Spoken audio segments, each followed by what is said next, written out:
Okay, this is going to be another take on this. The last one wasn't quite what I wanted, so I'm going to do this one again. Okay, the first thing I want to talk about here is concealed carry. This is concealed carry part 2, video number 12. First thing about concealed carry is the novelty kind of wears off in a hurry.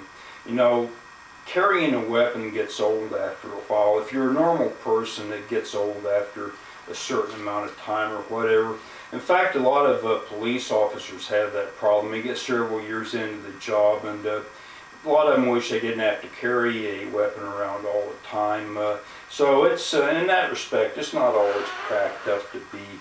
Now, one other thing I want to deal with here is a common quick draw fantasy, because that's what I'm going to deal with in this video, is a presentation from the holster.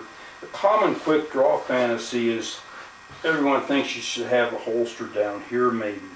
Well, first thing is you can't do that, because that's why they call these things concealed carry laws. The weapon is supposed to be covered as mine is here.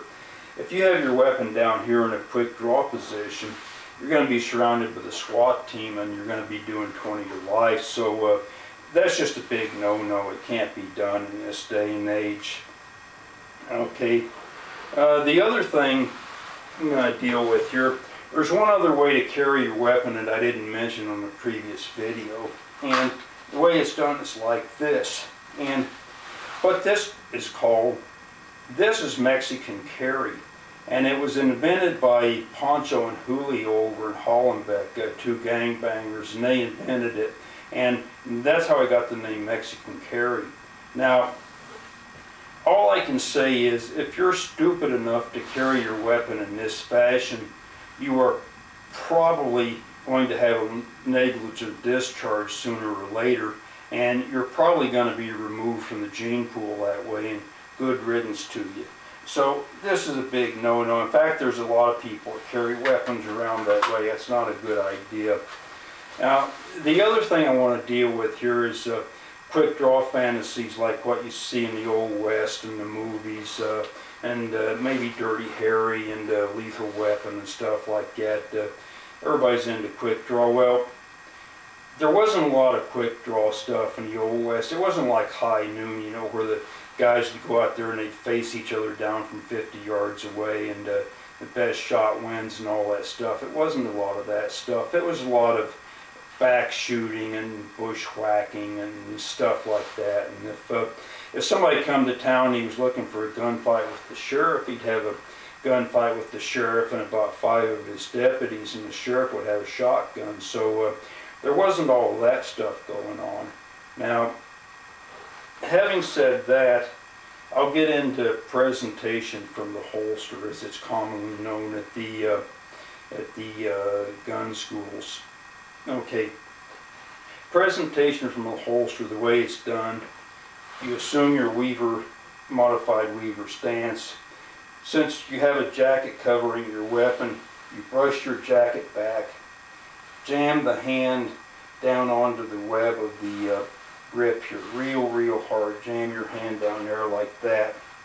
The weapon comes out of the holster straight up like this. The elbow turns down like this. The finger is not on the trigger at this point. Okay, see.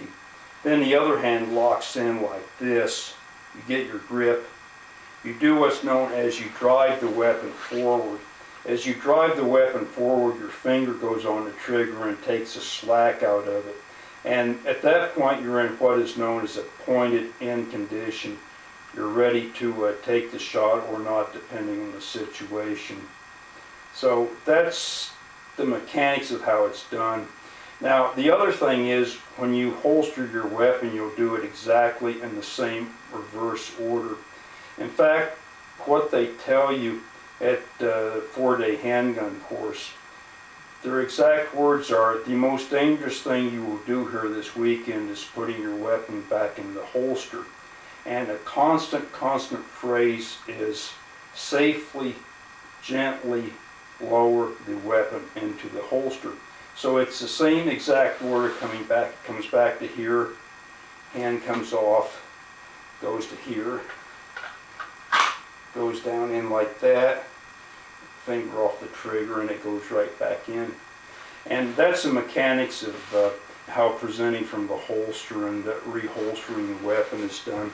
Now, I'm going to assume that I live someplace in the country where you can have concealed carry laws, and maybe I'm on the street, you know, and I've got a bad situation out there. Some guy is 5 feet away and he's got a knife and he wants my money or my life, mostly my life or whatever. So I'm going to assume that it's going to be a situation here where I'm going to have to present from the holster and, you know, take the guy out. So I'm going to do this at normal speed as fast as I can. I'm supposed to be able to do this in 1.5 seconds. Now, I don't think I could do this in 1.5 seconds on the best day of my life. Now, and I have no way of timing this, so maybe if anyone sees this video, they'll time it for me and tell me what it's done. So, somebody's 5 feet away, they say your money or your life. Now, that's just about as fast as I could possibly do it. And anyway, that's about all I can think of that I want to say on this video. It took about 6.5 minutes, so I'm going to go take a look at it and download it, and I'll see you on the next one.